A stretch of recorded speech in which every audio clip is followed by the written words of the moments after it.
Salutare tuturor și bine v-am găsit la un nou vlog. Am ajuns la cea mai mare expoziție de tractoare din țară, la Agriplanta, în Fundulea. Deci am văzut aici o autopropulsată. Aici găsim multe utilaje, uitați. Nu știu dacă se vede brațul de la autopropulsată. Un tractor. Mi se pare că acesta este produs în România. Tractorul acesta, firma tractoare.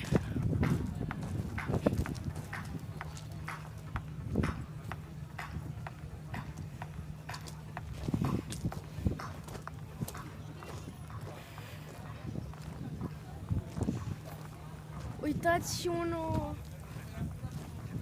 case din acela. Vedeți unde este tractorul?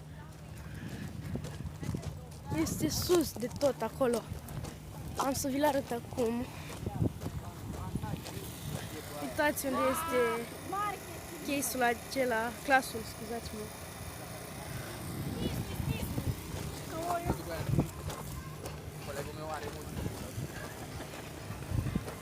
Ok, niște tui acolo. Și aici am intrat în lumea utilajelor.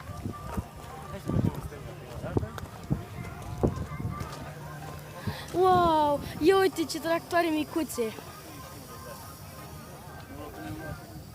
Oare alea sunt de vânzare? Tractorașele alea. Ah. Uitați! Eu nu prea știu utilajele. Ce e ăsta, tati? Ce e ăsta, tati? Disc. Disc. Și ăsta tot disc? Da. Ăsta din față? Plug. Plug. Ok. În față un case Magnum, cred. Da, e Magnumul. E Puma? Puma. Ok. Puma, da. Este varianta nouă. 240 de cai. Aici este combinator. Ăsta disc.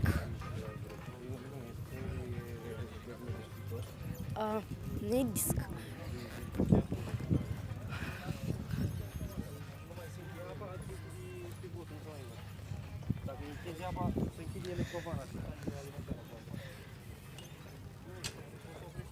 Tractoare. Și aici, de asta am și eu pe farming.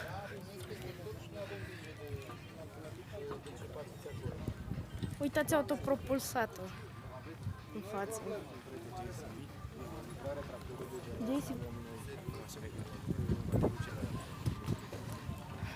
JCB. Tati, mergem până la autopropulsată? Mergem până la autopropulsată? Ok. Uitați un doiț. Multe doițuri. Acelea verzi. Da. Și aici autopropulsata. Doițuri. Cele verzi.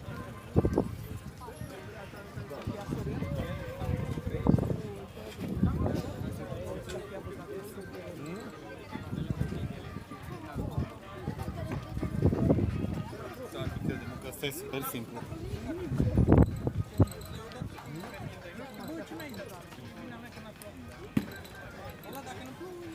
Uitați și cel negru.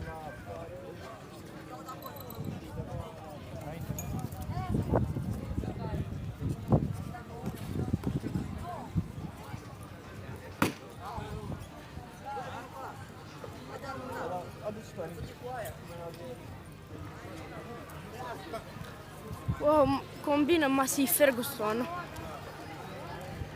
Mă pricep și eu așa cât de cât la filme. Combina Deutz. Uitați-o.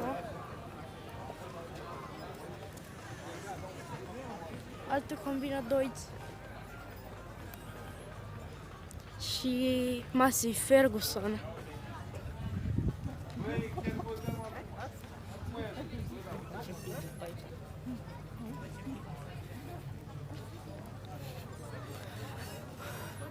Oh, uitați în Valtra.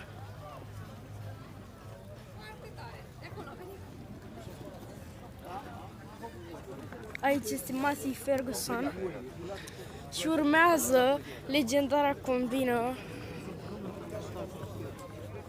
Este și Deutz. Asta? Nu știu exact.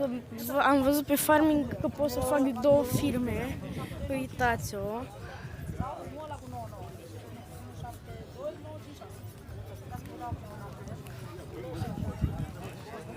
Ce a făcut combina asta?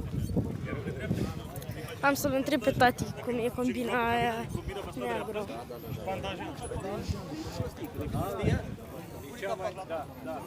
Fend ideal. Uitați tractora și micuțe.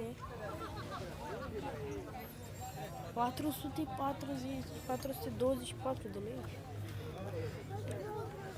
Sunt mai multe tipuri. Haide să mai votăm, hai! Pune tractoarele la loc, hai fi din asta. Ți-i doar mașinile tale, da? Haideți, uite copii, eu luat-o că trebuie să de jucat. Poate găsim pe fulger măcar. Oh, acolo sunt mai multe tractorași micuțe. Sunt și șepci, văd. Sunt și șepcuțe. Valtra. Tati, putem merge aici? Putem merge aici? Ok.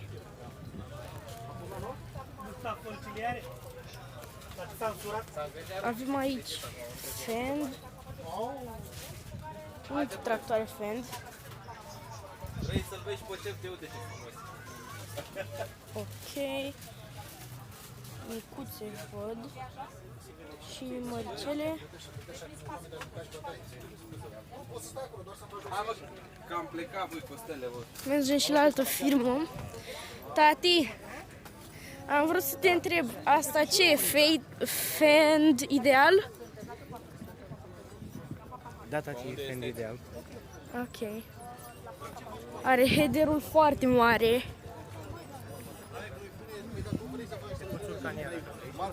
Da? Hai. Ne vom urca în combină.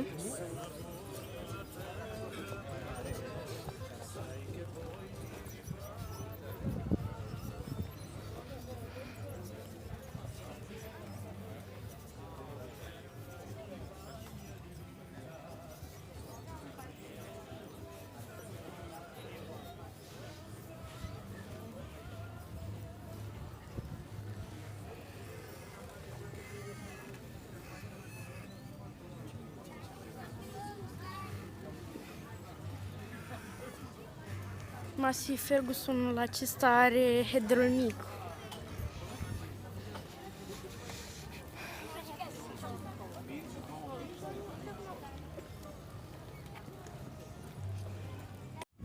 Am ajuns aici la John Deere, la Ipso. Ok, vedem niște tractoare. O combină John Deere. Șepci și niște tractorașe.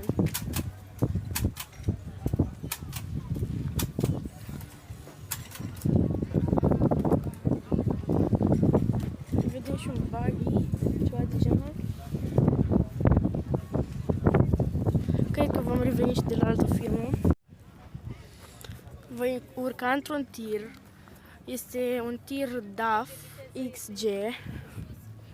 Tati, ok.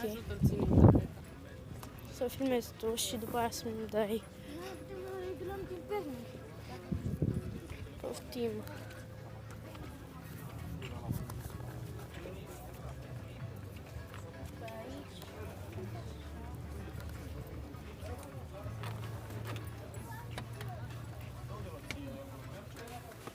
Ce tare este. Cred că este nou.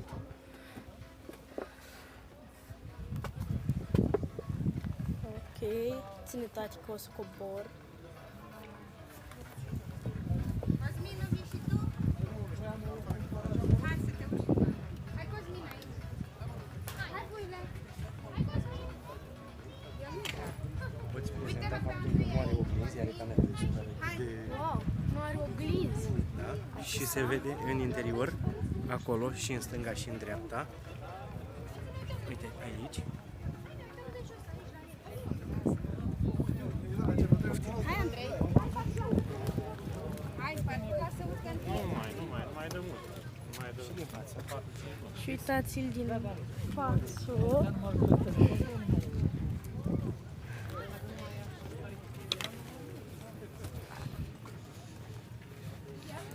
Și din dreapta.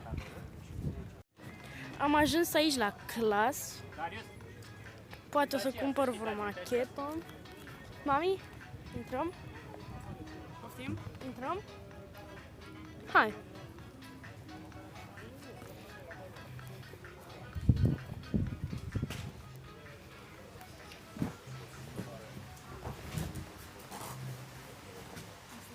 Uitați.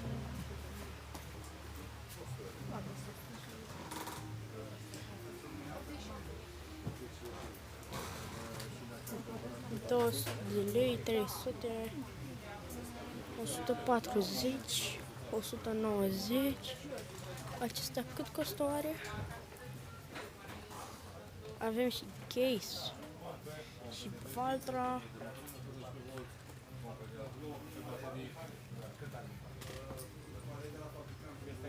Mami, e tare cu atracul acesta.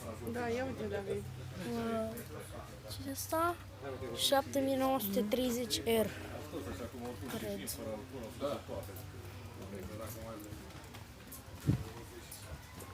N-ai găsit un ce să iei lovitul?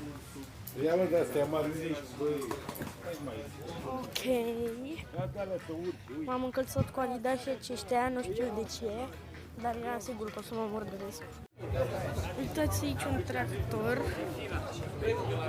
John Deere 6175R.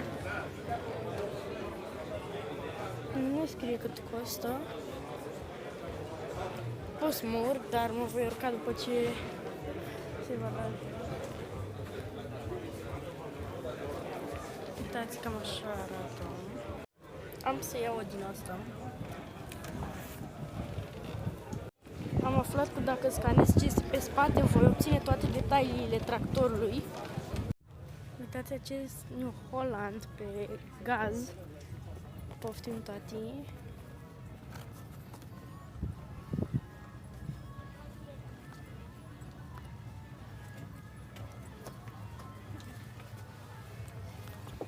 Cam acesta este interiorul.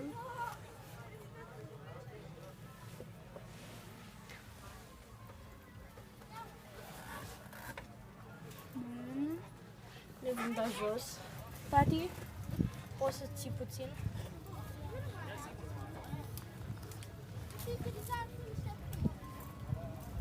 Dar nu ne deplasăm prea mult.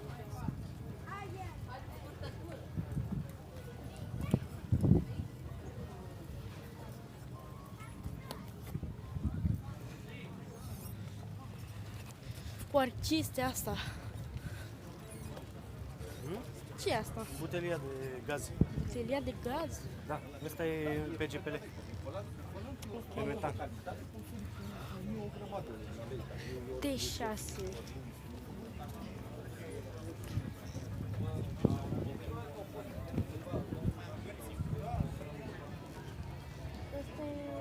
Headerul McDon la New Holland. McDon? Da, cel mai bun header. Wow. Aceasta este CR990. Este o combină mare. Mă întreb dacă au CR10. Nu l-au. Nu l-au? Oh, nu. Mă voi urca chiar acum.